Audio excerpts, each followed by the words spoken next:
Buongiorno cari amici, benvenuti anche oggi in una pillola al vostro Marietto veneziano. Oggi voglio rispondere a un'amicizia che mi chiedeva se i templari erano, o i cavalieri templari erano mai esistiti, Giordano Bruno e altri soggetti che hanno riempito i libri di storia e quant'altro.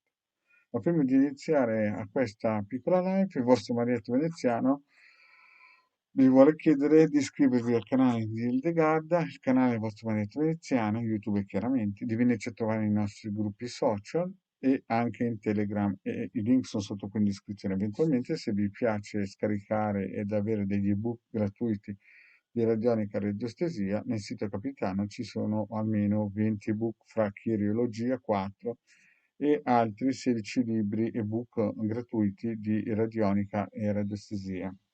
In più c'è una sezione shop dove si possono acquistare dei servizi a pagamento di Illegana. In totale sono già stati scaricati più di 150.000 ebook e praticamente il vostro Marietto ha donato all'umanità 2 milioni di circuiti radionici e quadranti radiostesici. Bene, iniziamo a parlare di questi cavalieri templari, ma più in specifico di un signore che si chiamava Gurdjieff, oppure Gurdjieff, o dipendenza di chi lo nomina, no? Questo signore è stato in un periodo tra il 1940, facciamo dal 30 al 40-45, insomma, è stato un divulgatore, non lui proprio, ma altri che lo seguivano, suoi discepoli. È stato lui un grande divulgatore e spiegava una cosa importante, che nel mondo c'erano più o meno 5 gruppi misterici, no? E che le conoscenze erano a forma cioè geometrica, a forma di rotondo, no? Di cerchio, no? C'erano i mesomorfi, scusate, non i mesomorfi, i mesoterici, gli esoterici, gli exoterici e i misterici. Insomma, lui faceva dei cerchi, no, praticamente, e spiegava che ci sono quelli all'esterno che vivono dormendo, no? Cioè praticamente non possono essere definiti esseri umani, cioè esseri umani ma non uomini. Poi ci sono quelli tipo il clero, tipo alcuni che possono essere definiti esoterici, poi i mesoterici, gli esoterici e alla fine i misterici. I misterici che sono? Sono 5 più o meno gruppi che comandano e guidano il mondo.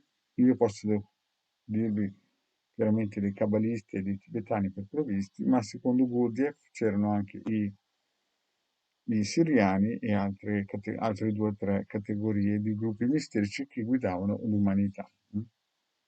Allora, cosa c'entrano i cavalieri templari oppure i rosacroci o i massoni o i fedeli d'amore? Allora, voi dovete pensare che questi gruppi misterici chiaramente possono essere, almeno i cabalisti raggiungono l'eguaglianza a forma di Dio, ma anche gli altri gruppi o i tibetani in un certo senso raggiungono questo stato di elevazione spirituale che chiaramente è importante. Però il problema è che c'è il volgo, no? Queste persone stereotipate che ogni giorno copia e incolla si alzano e fanno la stessa identica cosa. Però alcune volte questo volgo, no? Con i sarmadi che chiaramente ne combina di tutti i colori, deragliano un pochettino, no? E allora da questi gruppi misterici fanno nascere un avatar, no? Qualcuno che deve scendere, tirare un po' le orecchie a destra e a sinistra per raddrizzare la barca. Questo secondo Gurdjieff, no? In grandi linee il concetto era così. Quindi che si chiamano cavalieri templari o che si chiamano fedeli d'amore o si chiamano massoni, perché è chiaro che la massoneria deviata ormai è quello che è, però la massoneria dei tempi d'oro praticamente derivava dai Rosacrosci, e i Rosacrosci derivavano dai fedeli d'amore e i fedeli d'amore prendevano spunto chiaramente dai cabalisti. Allora, cosa vuol dire questo? Vuol dire che secondo la teoria di Gurdjieff, questi gruppi misterici, quando a un certo punto si rendono conto che la situazione traballa, fanno scendere in campo un osho, un avatar, un gran maestro che cerca di raddrizzare il tiro, no? Poi è chiaro che, ad esempio, noi occidentali ragioneremo da occidentali, gli orientali ragioneranno da orientali e così via. Il problema è che bisogna, dal cerchio, che è il volgo, cioè l'ignoranza, lo stato puro, anche Franz Baldwin nei suoi libri ne parla in modo chiaro che la gente dorme, no? Bisogna diventare esoterici, mesoterici, esoterici, mesoterici, esoterici e misterici. Però il problema cos'è? È che questi gruppi misterici chiaramente si nascondono perché chiaramente sono un numero clausus, cioè non è che bisogna pensare che uno si sveglia la mattina e sente il marietto, va alla ricerca e alla fine trova. Infatti, come vi ho sempre detto, i maghi sono dei militari e chiunque abbia letto la vita di Gurdjieff sa benissimo che molti dei suoi studenti sono morti proprio perché lui pretendeva da loro un esercizio importantissimo, sia fisico che mentale. Molti sono impazziti perché chiaramente bisogna essere il top, non è pensare che perché uno ha un po' di soldi e roba del genere si poteva permettere di riuscire a seguirlo, no? Chiunque ha letto qualcosa di Gurdjieff o di chi veramente ha scritto una sua biografia si renderà conto che la cosa era piuttosto simile.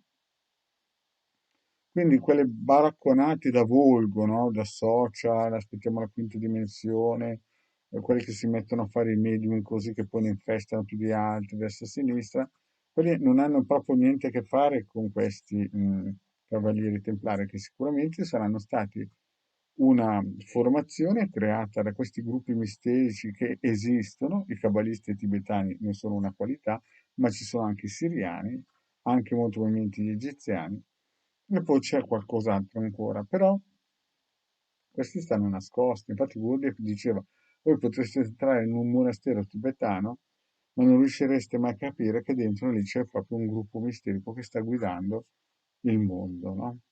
Io personalmente, quando ero piccolino, mi hanno portato in astrale, o in astrale, più che in astrale, mi hanno proprio portato in bilocazione in un posto, che praticamente c'era un gruppetto di tibetani che continuava a dire Om tutto il santo giorno.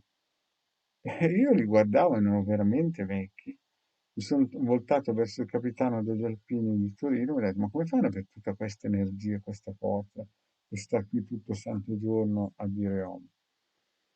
E il capitano delle Alpine di Torino mi ha fatto provare, ha fatto uscire uno di questi maestri, questi guru, questi santoni, e mi sono messo io al posto di questo signore e dal cosmo entrava una fortissima energia che mi dava una beatitudine e io senza sforzo potevo continuare a dire Om. E potevi decidere se stare dentro in questo cerchio, no?